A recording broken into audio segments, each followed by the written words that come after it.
आणि यानंतर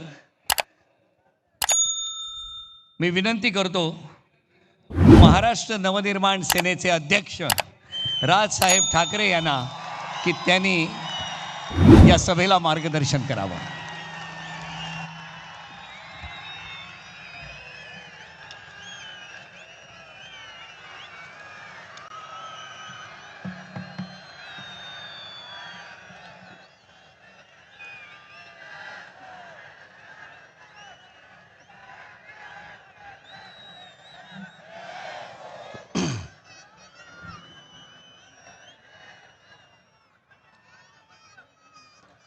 व्यासपीठावरती उपस्थित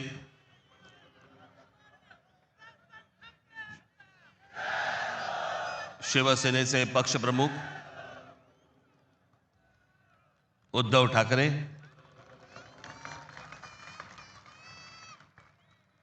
राष्ट्रवादी काँग्रेसचे नेते जयंतराव पाटील, इतर सर्व मान्यवर आणि माझ्या जमलेल्या तमाम मराठी बांधवांनो, भगिनींनो आणि मातांनो,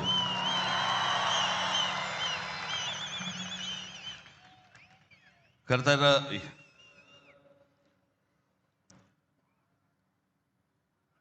या व्यासपीठावरती मी माननीय बाळासाहेबांबरोबर लहान असताना अनेकदा आलो. शिवसेना पक्षाची स्थापनाच या शिवतीर्थावरती झाली. त्यावेळेला माझे आजोबा प्रबोधनकार ठाकरे हे देखील इथे उपस्थित होते.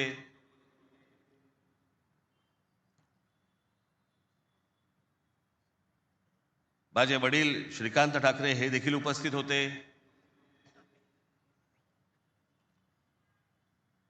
आमची माँ ही देखील उपस्थित होती.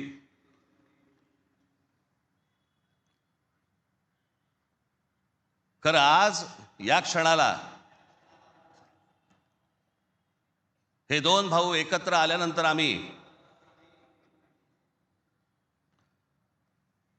आज माझे आजोबा प्रबोधनकार ठाकरे, माननीय बाळासाहेब ठाकरे, माझे वडील श्रीकांत ठाकरे आणि आमच्या माँ आज खरं तर इथे हजर असायला पाहिजे होत्या. हे सगळं चित्र पुन्हा एकदा मराठी बांधवांसाठी, मराठी माणसांसाठी, मुंबईसाठी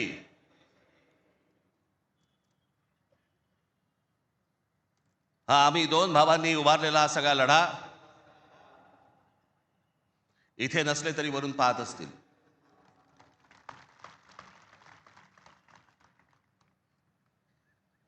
आज बऱ्याच गोष्टी मी आपल्यासाठी जरा थोडंसं घेऊन आलोय. जाताना पोट भरून जा.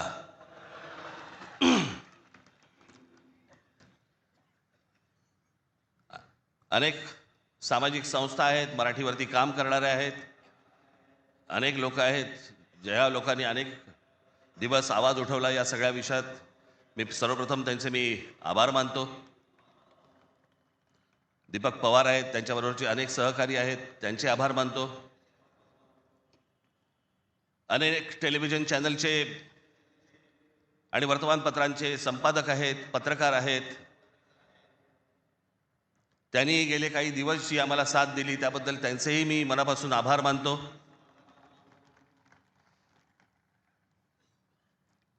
खरं तर मी 20 वर्षानंतर पहिल्यांदा युती करतोय.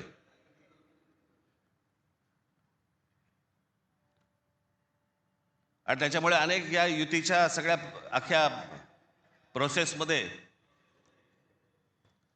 अनेक लोकांना तिकीटं दिली गेली, अनेक लोकांना तिकीटं नाही देता आली, अनेक जण नाराज झाले, जवळचे होते, सहकारी होते, काही जणांना वाटलं दुसऱ्या पक्षात जावं, काही नाराज झाले, काही रागावले, काही गोष्टी झाल्या, होतात. त्याला काय, आमच्या पण हातात काही गोष्टी नसतात. पण त्यांना दुखवणं हा काही आमचा हेतू नव्हता. पण तरी मी त्या सर्वांची, जर दुःखी झाले असतील, नाराज झाले असतील, त्या सर्वांची मी दिलगिरी व्यक्त करतो.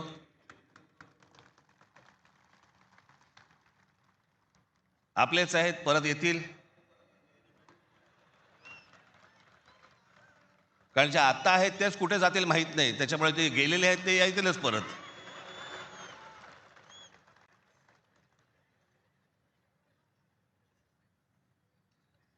त्याच्यामुळे ह्या सगळ्या गोष्टींमध्ये मी त्यांना समजू शकतो. मुळात मी आणि उद्धव आम्ही दोघेजण एकत्र येण्याचं सगळ्यात महत्त्वाचं कारण म्हणजे या मुंबईवरती आलेलं संकट. मी गेले अनेक वर्ष या सगळ्या विषयांमध्ये बोलत आलो. गेले अनेक वर्ष मी माझ्या भाषणांमधनं हे सगळे मुद्दे मांडत आलो की कशा प्रकारचा डाव रचला जातोय. आणि मग मध्यंतरी या राज्य सरकारने हिंदी सक्तीचा विषय आणला.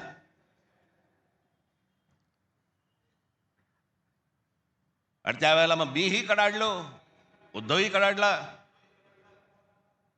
आणि त्या सगळ्या याच्यामध्ये त्याच्या अगोदरच माझी एक मुलाखत झाली आणि त्याच्यामध्ये मी सांगितलं होतं की कुठच्याही वादापेक्षा आणि कुठच्याही भांडणापेक्षा महाराष्ट्र मोठा आहे.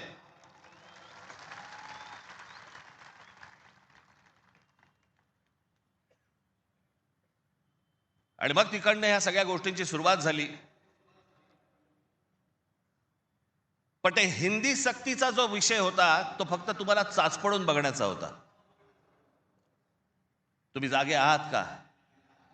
मराठी माणूस महाराष्ट्रामधला मुंबईमधला जिवंत आहे का? हे फक्त चाचपडणं होतं तुम्हाला.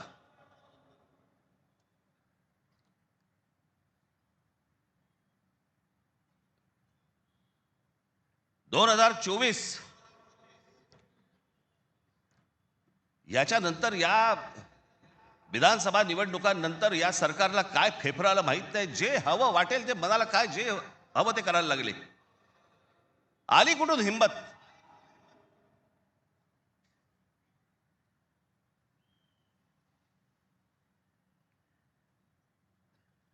कोणाला विचारायचं नाही. काही जनता बिनता लोक बिक काही नावाची काही गोष्टच नाही. बस आम्हाला वाटलं म्हणून आम्ही केलं.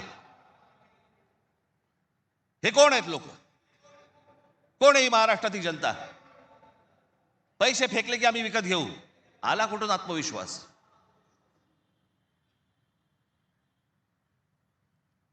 इतकी वर्ष मी आता राजकारण बघतोय. काँग्रेसची लोक सत्तेवरती होती, अनेक लोक सत्तेवरती होते, परंतु ते लोकांना घाबरून असायचे, जनतेला घाबरून असायचे. आता घाबरणं बिबरणं काहीच नाही. गृहीत धरून टाकलं तुम्हाला.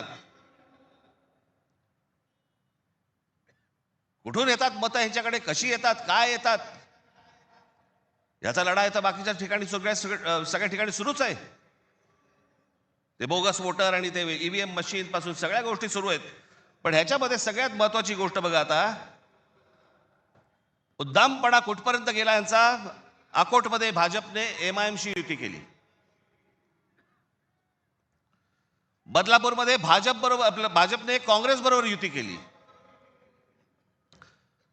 66 जण बिनविरोध निवडून आले. बिनविरोध म्हणजे तिकडच्या मतदारांचा अधिकारच काढून टाकला. ते मतदानच नाही करू शकत. आज 66 आहेत. हे पुढे आकडे वाढत जाणार. त्याला कळलंय की काय प्रकारचे आपण कशा प्रकारे लोकांना विकत घेऊ शकतो. वाईट या गोष्टीचं वाटतं विकले जातात. तुळजापूरमध्ये विनोद गंगणे नावाचा एक ड्रग्ज मधला रॅकेट मधला एक माणूस, ड्रग्ज रॅकेट मधला, त्याला भाजपने तिकीट दिलं. ड्रग्ज विका, काही विका, पुढच्या पिढ्या बर्बाद करा, काही फरक पडत नाही. पण ड्रग रॅकेट मधला एक माणूस, त्याला भारतीय जनता पक्षाने तिकीट दिलं तुमच्या नाकावर टिचून. तो एक आता बदलापूरला तुषार आपटे, बलात्काराच्या केसमधला आरोपी, बलात्काराच्या,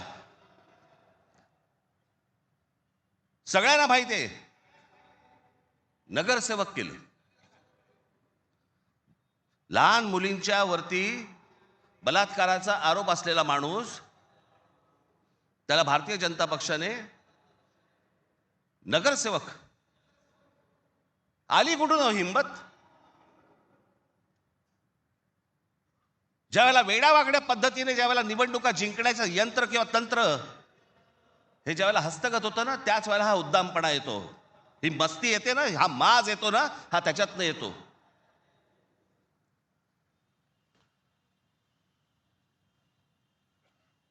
अख्खी मुंबई विकायला काढली, अख्खा महाराष्ट्र विकायला काढला, अख्खा देश विकायला काढला.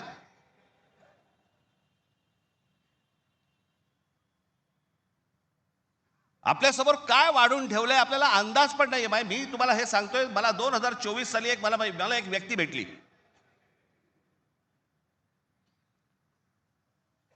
लोकसभेच्या निवडणुका झाल्यानंतरची गोष्ट सांगतोय.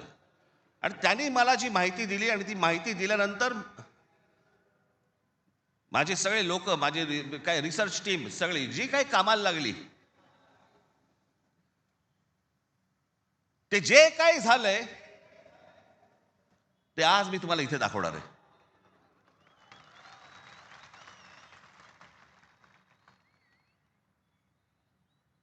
आणि मला असं वाटतं की मी आज जे दाखवणार आहे याच्यानंतर जर समजा आपल्याला भीती नाही वाटली तर मला असं वाटतं या देशात निवडणुका न लढवलेल्याच बऱ्या.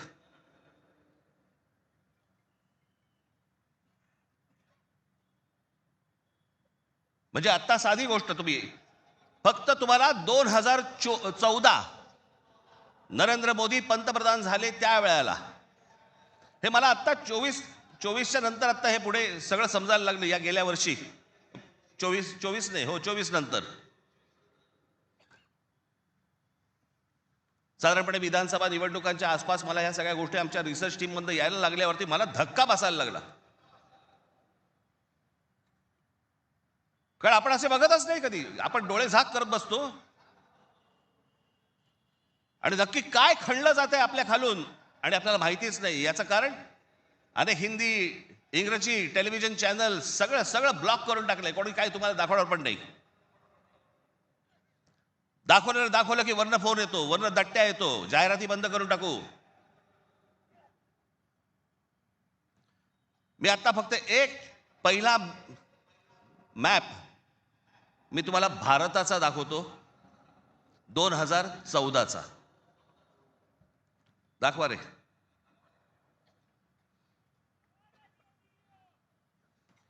हा आहे 2014चा गौतम अडानी यांचे प्रोजेक्ट्स किती होते हे तुम्हाला दाखवणार आहे. 2014ला पंतप्रधान नरेंद्र मोदी पंतप्रधान व्हायच्या अगोदर गौतम अडानी कुठे होते आणि आता पुढचं फक्त बघत राहा की आता 2024-25ला गौतम अडानी आता कुठे आहेत. फक्त सरकारच्या आशीर्वादाने.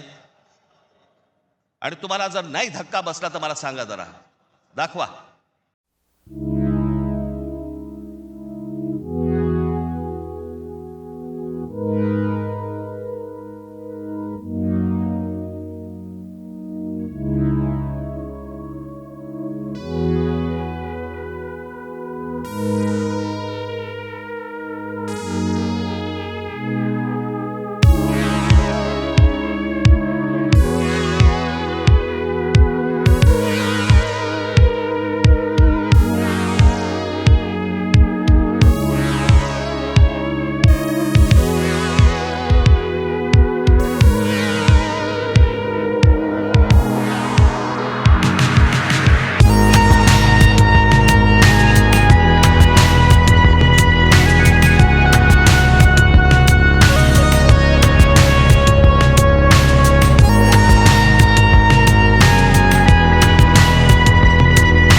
वर्षातलं आहे. जगामध्ये असा एकही माणूस नसेल जो 10 वर्षामध्ये इतका श्रीमंत झाला. मला कुठच्या उद्योगपतीने उद्योग करू नये या मताचा मी नाहीये, इतका दळभद्री विचार माझा नाहीये. पण या देशामध्ये इतके उद्योगपती असताना एका माणसावरती इतकी मेहरबानी या देशामध्ये होते, मी जगात तर दाखवतच नाही अजून. फक्त 10 वर्षामधली गोष्ट ही 10 वर्षातली. एकाच माणसाला सगळ्या गोष्टी दिल्यात, वीज दिली, सिमेंट बनवण्याच्या उद्योगामध्ये गौतम अडाणी हा माणूस कधी नव्हताच 2014च्या अगोदर. आज देशातला 2 नंबरचा सिमेंटचा व्यापारी येतो.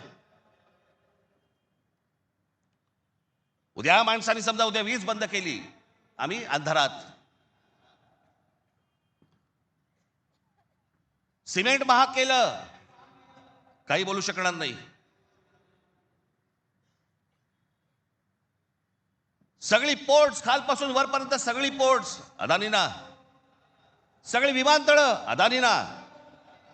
महाराष्ट्रात काय परिस्थिती एकदा बघा, महाराष्ट्राचं फक्त एकदा दाखवा.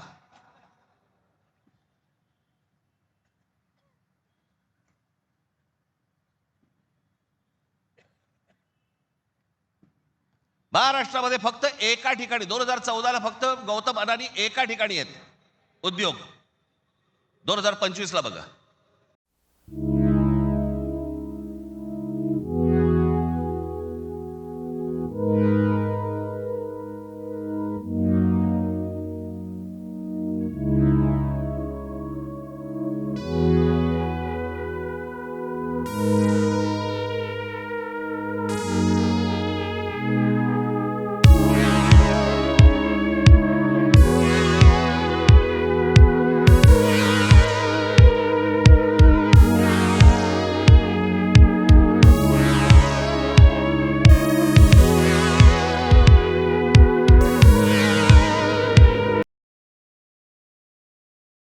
ही महाराष्ट्राची स्थिती.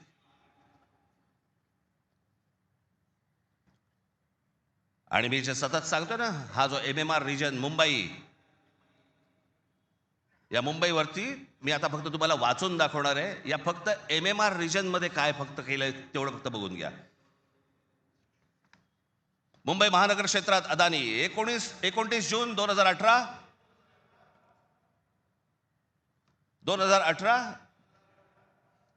रिलायन्स इन्फ्रास्ट्रक्चर कंपनी ताब्यात मुंबई वीज पुरवठा क्षेत्रात प्रवेश. एप्रिल 2021 नवी मुंबई विमानतळाच्या कामाला सुरुवात. 2021 मुंबई आंतरराष्ट्रीय विमानतळ ताब्यात. अंधेरी पश्चिम येथील RTOची जमीन अदानी यांना 5,000 कोटींना. ऐरोली इथे डेटा सेंटरसाठी 92 एकर जमीन 1,500 कोटींमध्ये. धारावी पुनर्विकास प्रकल्प अदानींना. महाराष्ट्रात स्मार्ट वीज मीटर बसवण्यासाठी 13,888 कोटींचं कंत्राट. भांडूप कल्याण इथे मीटर्स बसवली जाणार. मुंबई आणि नवी मुंबईत हायर स्केल डेटा सेंटर सुरू करण्यासाठी महाराष्ट्र सरकारशी 50,000 कोटींचा सामंजस्य करार. मेट्रो मोनोरेल यांना अदानींचा वीज पुरवठा. सांताक्रूज आणि विलेपार्ले परिसरात केंद्र सरकारच्या विमानतळ आणि संरक्षण दलाच्या जागांवरती 80,000 झोपडपट्ट्यांचा विकास अदानी करणार. पनवेलमध्ये टॉवर्स सेमी कंडक्टर कंपनी आणि अदानी समूह यांच्या प्रकल्पाला महाराष्ट्र सरकारची मान्यता. $10 अब्ज गुंतवणुकीचा अंदाज. धारावी पुनर्विकास प्रकल्पासाठी देवनारमध्ये 124 एकर जमीन. मुंबई उपनगरातील वाढत्या वीज मागणी पुरवठ्यासाठी वसई खाडीजवळ 209 कांदळवने तोडण्यास मुंबई हायकोर्टाची परवानगी. गौतम अदानी यांची तारापूर अणुऊर्जा प्रकल्पाला भेट. पुढच्या 10 महिन्यात खासगी कंपन्यांना अणुऊर्जा क्षेत्रात येण्याची परवानगी देणारे विधेयक संसदेत मंजूर. रायगड जिल्ह्यातील आंबा नदीकाठी असलेल्या जेट्टी प्रकल्पासाठी 192 कोटीची गुंतवणूक. पनवेलमध्ये 1,000 एकर्समध्ये 10,000 कोटींचा रहिवासी प्रकल्प. मुंबईला वीज पुरवठा करण्यासाठी 1,660 कोटींचं काम. धारावी पुनर्विकास प्रकल्प बांधणीसाठी मुलुंड येथे 58 एकर जमीन आणि 319 कोटी मिळाले. धारावी पुनर्विकास प्रकल्प बाधितांसाठी कुर्ला मदर डेअरीची 20 एकर जमीन 57 कोटीत मिळाली.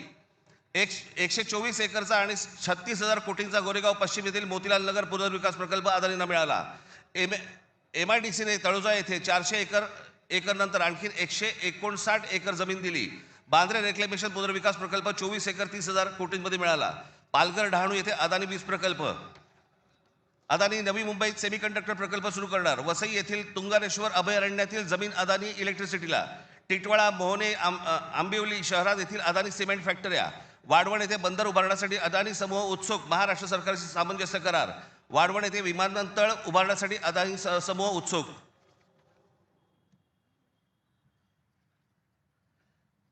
हे मी तुम्हाला सांगतोय ना, हे कशा प्रकारे तुम्हाला आवडलं जातंय याचा काही आपल्याला अंदाज, आपल्याला कळतंय हे काय चाललंय. आता हा सगळा वाढवणला आता बंदर येतंय म्हणून मी म्हटलं बंदर येत असेल, चांगली गोष्ट आहे. महाराष्ट्रात बाजूला विमानतळ कशासाठी तर म्हणे मुंबई विमानतळावरचा सगळा कार्गो तिकडे नेणार. आणि नवी मुंबई विमानतळ जे बांधलंय इथून इंटरनॅशनल आणि डोमेस्टिक या आपल्याकडच्या इकडच्या विमानतळावरनं, छत्रपती शिवाजी महाराज आंतरराष्ट्रीय विमानतळावरनं डोमेस्टिक आणि इंटरनॅशनल नवी मुंबईला नेणार. ही प्रोसेस हळूहळू सुरू झालेली आहे. आणि पुढे हा संपूर्ण विमानतळ विकायला काढणार. या शिवाजी पार्क मैदान एवढी जवळपास 50 ते 60 शिवाजी पार्क मैदानं बसतील एवढा प्लॉट आहे तो, धारावीला लागून. अशी नाही ना मुंबई आम्हाला मिळवत आहेत. आम्ही बदा पैसे ओततो, जमिनी विकत घेतो, जमिनी सगळ्या काढून घेतो. आणि इकडच्यांचं काय घेऊन बसलोय आपण, या सरकारमध्ये बसलेत त्यांचं. ते काहीतरी करू शकतात का? काहीच नाही करू शकत. मी मागे एक उदाहरण दिलं होतं ना, बादशाच्या हातावरचा ससाणा असतो नाही का, जो ससाणा पक्ष्यांनाच मारून आणतो. स्वतः पक्षी आहे पण तो पक्ष्यांनाच मारून आणतो. पु ल देशपांडेचं एक फार छान वाक्य आहे की स्वकीयांचा घात करणारी औलाद ही काय फक्त पक्षांमध्ये नसते, मला तर आता कळलंय राजकीय पक्षांमध्ये आली आहे.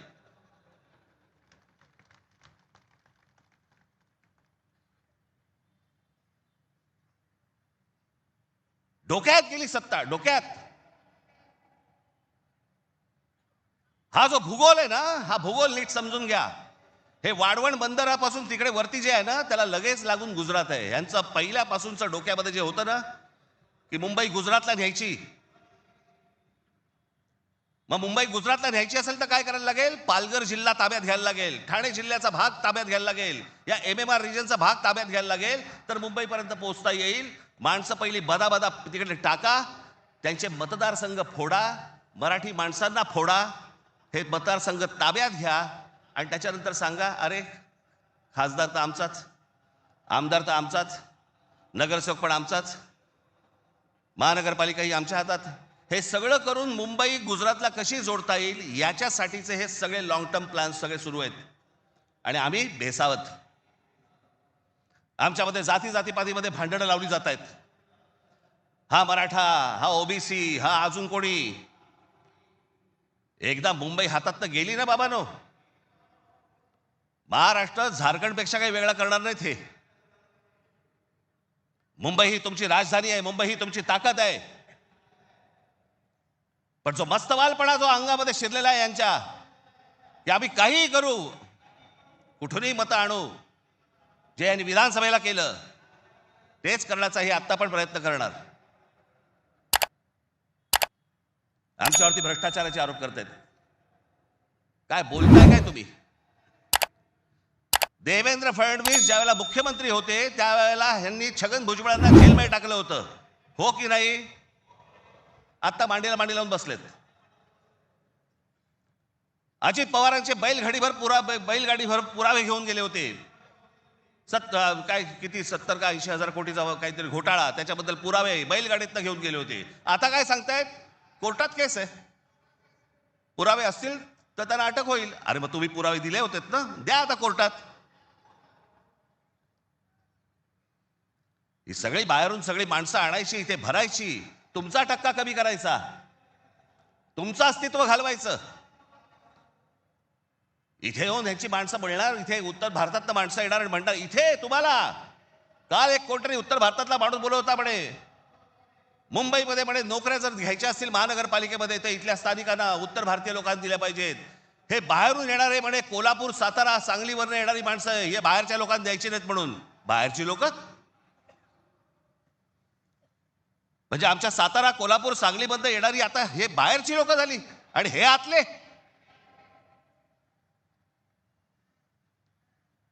कृपाशंकर सिंग सारखा माणूस यांचा नेता भारतीय जनता पक्षाचा, तो म्हणतो काय, उत्तर भारतीय महापौर करू, महापौर करू. यांची हिंमत कशी होती हो बोलायची? आपण जाऊन बोलू शकतो का तिकडे?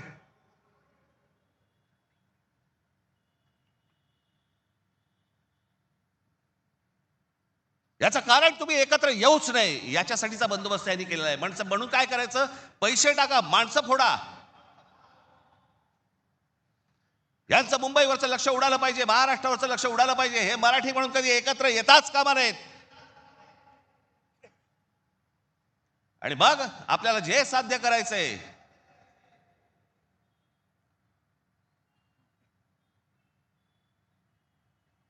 जी लोक येत आहेत ती लोक तुमच्यावरती उड्या मारतायत, वाटेल ते बोलतायत तुम्हाला. मुंबईमध्ये, महाराष्ट्रामध्ये तुम्हाला घरं नाकारली जात आहेत. काल परवाकडे कोणतरी एक तामिळनाडूमधून रसमलाई आली होती.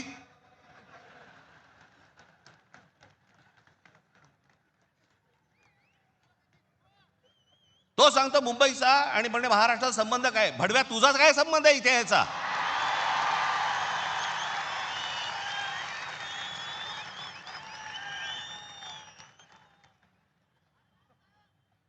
यांच्यासाठीच माननीय बाळासाहेब बोलले होते, हटाव लुंगी आणि बजाव पुंगी. आज अनेक दाक्षिणात्य इथे राहत आहेत, अनेक जैन मारवाडी इथे राहत आहेत, आनंदाने राहत आहेत. पण कसं भडकवलं जाते बघा तुम्हाला कबुतरांच्या नावाने. कबूतर राहिली बाजूला, पण हे सत्ताधारी जे फडफडत आहेत ना, हा त्यांचा प्रश्न आहे. काल परवाची गोष्ट, इथे मुंबईमध्ये जैन मराठी वादावरती पडदा टाकण्यासाठी म्हणून एक बैठक झाली. ही बातमी फक्त नवाकाळला आली. त्यांचे कोणतरी एक जैन मुली निलेश चंद्र आहेत, निलेश चंद्र बघा. ते जैन मुली निलेश चंद्र काय सांगतायत, तर कबुतरे खाणे आणि मांसावरून मराठी जैन समाजात पेटलेला वाद मिटवण्याची जबाबदारी मुख्यमंत्री देवेंद्र फडणवीस यांनी भाजपा मंत्री मंगल प्रभात लोढा यांना दिली. मात्र मंगल प्रभात लोढा यांनी हा वाद मिटवला नाही, तर ह्या समाजामध्ये जास्तीत जास्त भांडणं कशी लागतील हे पाहिलं. म्हणजे मराठी माणसापासून गुजराती बाजूला करायचे, आता ही लुंगी अंडी इकडनं तामिळ बाजूला करायचे, अजून कोणतरी युपी मधनं बोलवायचा, त्याच्यात अजून ते बाजूला करायचे. तुम्हाला या महाराष्ट्रामध्ये, मुंबईमध्ये एकट्यात पाडायचं. एकटे असलो तरी काफी होत.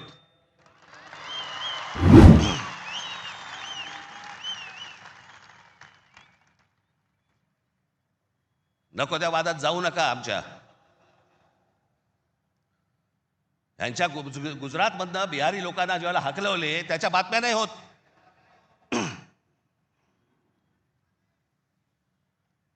ज्याने बिहारी लोकांना तिकडनं हकलवले, जवळपास 10 का 20 हजार लोकांना हकलून दिले बिहारमधनं, भारतीय जनता पक्षाने त्याला तिकीट दिलं, निवडणुकीचं तिकीट दिलं. आणि हे वाद फक्त तुमच्यासाठी, आमच्यासाठी इथे फक्त करून ठेवतायत. गेले अनेक वर्ष सांगतोय तुम्हाला, हे सगळं हे जे मुद्दामून जे चालू आहे, तुमचं अस्तित्व नष्ट करण्यासाठी हे सगळं सुरू आहे. आज ही मुंबई हातामध्ये गेली. मुंबई का पाहिजे हातात?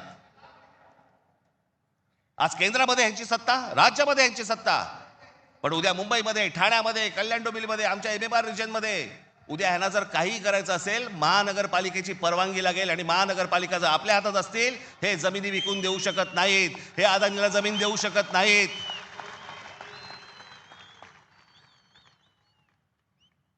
ही गोष्ट ते करूच शकत नाहीत. हा धोका काय होता ना बाबांनो, मी फक्त वेळ कमी आहे, परंतु मी आपल्याला एक धोका, हा किती वर्षांपूर्वी आमच्या बाबासाहेब आंबेडकरांनी, आमच्या बाबासाहेबांनी मांडलेला तुम्हाला फक्त एक गोष्ट वाचून दाखवतो, जी मी 2008ला वाचून दाखवली होती. बाबासाहेबांनी काय त्यावेळेला मांडलं होतं हे तुम्हाला आज कळेल. मी काय सांगतोय तुम्हाला ते. उत्तर प्रदेश आणि बिहार यांच्यासारखी राज्य निर्माण करून हे बघा, हे पुस्तक आहे भाषिक राज्य पुनर्रचना मीमांसा, आपल्याला कुठे मिळालं तर आपण जरूर वाचा. उत्तर प्रदेश आणि बिहार यांच्यासारखी राज्य निर्माण करून राज्य पुनर्निर्माण मंडळाने केवळ तौलनिक विषमता निर्माण केली एवढेच नव्हे, तर उत्तर भारत आणि दक्षिण भारताचे दोन तट निर्माण केले. उत्तर भारतात हिंदी भाषेचं प्राबल्य आहे, उलट दक्षिण भारतात हिंदीशी संबंध नसलेल्या भाषा बोलल्या जातात. मला खरं तर आपल्याला सांगायचं आहे की युपीच्या आणि बिहारच्या लोकांनी पहिल्यांदा नीट समजून घ्या, बाबांनो, हिंदी ही तुमची पण भाषा नाही. युपीच्या लोकांची भोजपुरी भाषा आहे, बिहारच्या लोकांची मैथिली भाषा आहे, अवधी भाषा आहे. हिंदी भाषा तुमची पण नाही आहे. माझा कुठच्या भाषेवर राग नाही, परंतु तुम्ही आमच्यावरती लादणार असाल तर लाथच मारू. हिंदी भाषिकांची संख्या किती मोठी आहे याची बहुतेक कोणालाही दखल नाही. भारताच्या एकूण लोकसंख्येच्या 48% लोकसंख्या ही हिंदी भाषिक म्हणजे त्या भागाची आहे. माझ्याकडे घटना निर्मितीचे काम होते त्यावेळी एक गुपित घटना मी नमूद करू इच्छितो. अर्थात गुपित भंगाचा आरोप माझ्यावरती येणार नाही अशी अपेक्षा आहे. काँग्रेस पक्षाच्या एका बैठकीतील हे गुपित आहे. हिंदी ही राष्ट्रभाषा म्हणून स्वीकारण्यासंबंधी ही चर्चा होती. घटनेचे 115वे कलम राष्ट्रभाषेसंबंधी आहे. या कलमावरती जेवढी गरमागरम चर्चा व्हायला झाली तेवढी इतर कोणत्याही कलमावरती झाली नाही. प्रदीर्घ चर्चेनंतर हे कलम माताच टाकले आणि काय आश्चर्य, 78 विरुद्ध 78 असे मतदान झाले. कुठलाच निर्णय घेणे शक्य झाले नाही. या वस्तुस्थितीमुळे दक्षिण भारताचा उत्तर भारतावरती किती कटाक्ष आहे हे तुमच्या लक्षात येईल.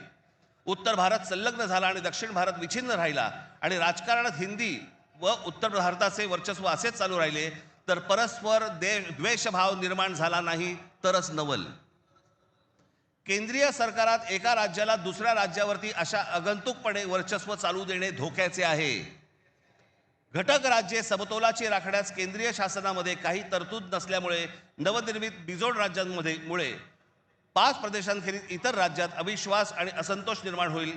सध्याच्या केंद्रीय शासन पद्धतीमुळे भारताच्या राजकारणात उत्तर प्रदेश इतर राज्यांहून प्रबळ ठरेल ही भीती केवळ दक्षिण भारतीयांचीच नसून पंजाब, बंगाल व इतर राज्यांनी व्यक्त केलेली आहे.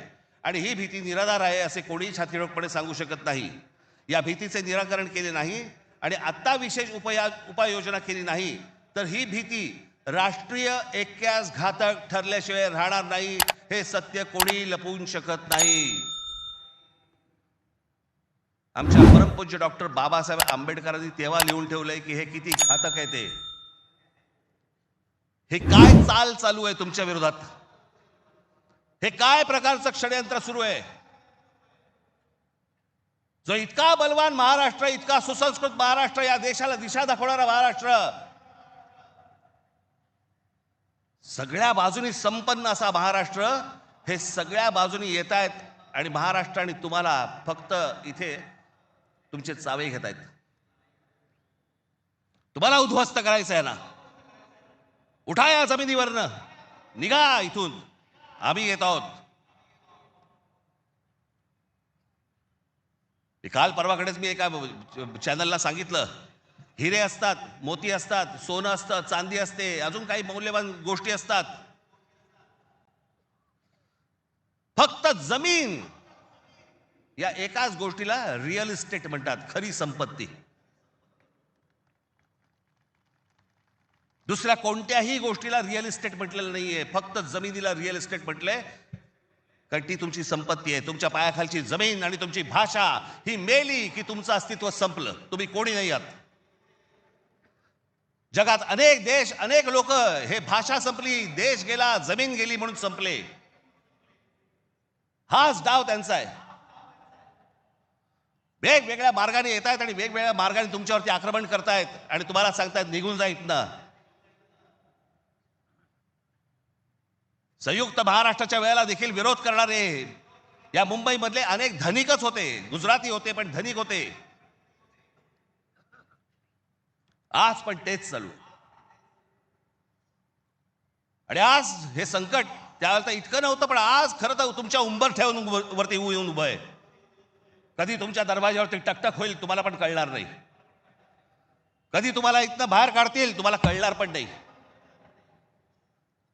आज मुंबई, उद्या ठाणा, कल्याण, डोंबिवली, सगळे सगळे भाग, उद्या पुणा, नाशिक, जे जे चांगलं आहे, आज कोकणपट्टी अख्खी रिकामी करतायत. जमिनीच्या जमिनी विकत घेतल्या जात आहेत. मी त्यावेळेला त्या बुलेट ट्रेनला विरोध केला होता. आजही माझा विरोधच आहे. कुठे चालली आहे बुलेट ट्रेन? बुलेट ट्रेन फक्त बघा, ही बुलेट ट्रेनचं स्टेशन, शेवटचं स्टेशन गुजरातमध्ये चाललंय, जिकडे गिफ्ट सिटी उभी केली आहे. Gift city Ahmedabad bullet train station पासून 90 किलोमीटरवर डोलेरा नावाचं एक पूर्ण नवीन शहर बसवलं जातंय. डोलेरा नावाचं एक पूर्ण नवीन हे शहर 903 स्क्वेअर किलोमीटरचं आहे, म्हणजे मुंबईपेक्षा 1.5 मोठं. आणि तिथे वेदांत आणि फॉक्सकॉनची 1.5 लाख करोडची सेमी कंडक्टर प्रोजेक्ट्स येत आहेत.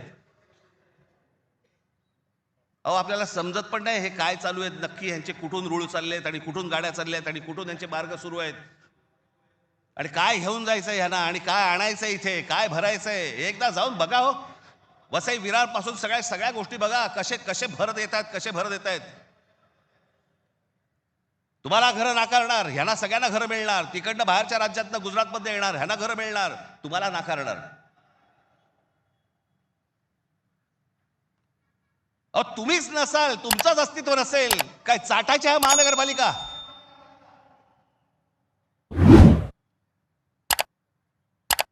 काय उपयोग आहे या गोष्टींचा? आम्ही भले आमच्या वचननाम्यामध्ये सांगितलेल्या अनेक गोष्टी आहेत ज्या उत्तम करू, उत्तम शहर करू, चांगल्या गोष्टी करू. मला असं वाटतं उद्धव ठाकरे आपल्या भाषणामध्ये या गोष्टी सांगतीलच. अरे पण तुम्ही असायला पाहिजेत ना त्याच्यासाठी. तुमची काय किंमत करून ठेवली आहे लोकांनी? कोण महाराष्ट्रामधला मराठी माणूस पैसे फेकले की विकला जातो? ही आपली किंमत. आणि ही बोली लावणारे कोण? आमचेच. दुसऱ्यांच्या हातावरती बसून त्यांचा उद्देश साध्य करण्यासाठी आमचे लोक हे आमच्या लोकांना फोडतायत. काय दुर्दैव आहे बोला.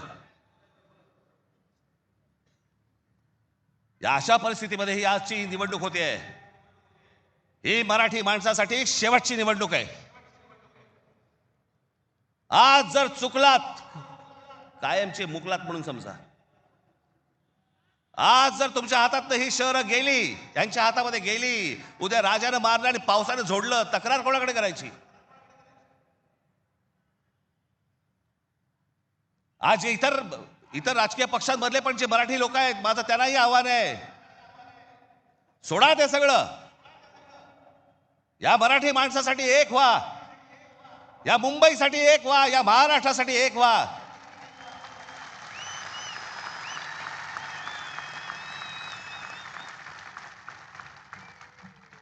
ज्या इतक्या वर्षांच्या परंपरेने, इतक्या लोकांच्या तपश्चर्याने ही मुंबई महाराष्ट्राला मिळाली. 107 आमचे हुतात्मे गेले. उद्या मुंबई गेली तर त्या पुतळ्यानंतर काय अर्थ उरतो? आणि पुतळे काय म्हणतील ते? आमचा मराठी माणूस बेसावध राहिला आणि म्हणून आम्ही मिळवलेली मुंबई आम्हाला गमवावी लागली. आज तुमच्या समोर ही सोन्यासारखी संधी आलेली आहे. आम्हाला सत्ता काय, सत्याचं काय करू?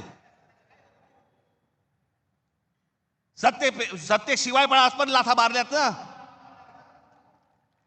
अनेक अंगावर आले, त्यांना तुडवलेच ना. पण तुम्हाला ह्यांचा मास, या सगळ्या लोकांचा, सत्ताधाऱ्यांचा तुम्हाला उतरवायचा या निवडणुकीमध्ये. कुठेही बेसावध राहू नका. माझी आपल्याला सगळ्यांना एक फक्त सांगणं आहे, हे ईव्हीएम मशीनवरती लक्ष ठेवा. दुबार मतदार सकाळी 6 वाजता, मला जेवढे काय BLA नेमलेले आहेत, सकाळी 6 वाजता तिकडे सेंटरवरती पाहिजेत दोन्ही पक्षांचे. आणि दोन्ही पक्षातले जे सगळे लोक आहेत यांना फक्त मी एकच सांगतोय, बाबांनो, आता आपल्यातलं काही वाद नाही. आता खरी लढाई त्यांच्याशी आहे.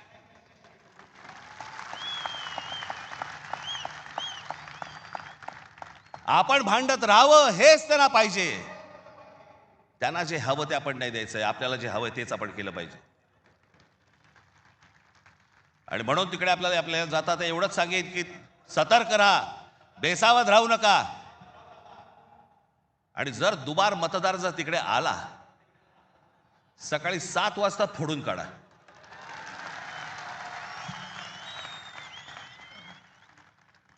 ही मुंबई राहावी, हे महाराष्ट्र राहावं, राज्य राहावं, हे मराठी माणसाच्या हातात राहावं, तुमच्या हक्काचं असावं, तुमचंच आहे ते.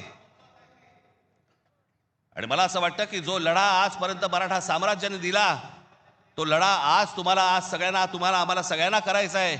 हा महाराष्ट्र वाचवायचा आहे, महाराष्ट्र समृद्ध करायचा आहे, ही आपली शहरं समृद्ध करायची आहेत, ही मुंबई आपल्याला वाचवायची आहे, ही मुंबई कदापि आपल्याला कुठेही गुजरातला राहून द्यायची नाही आहे.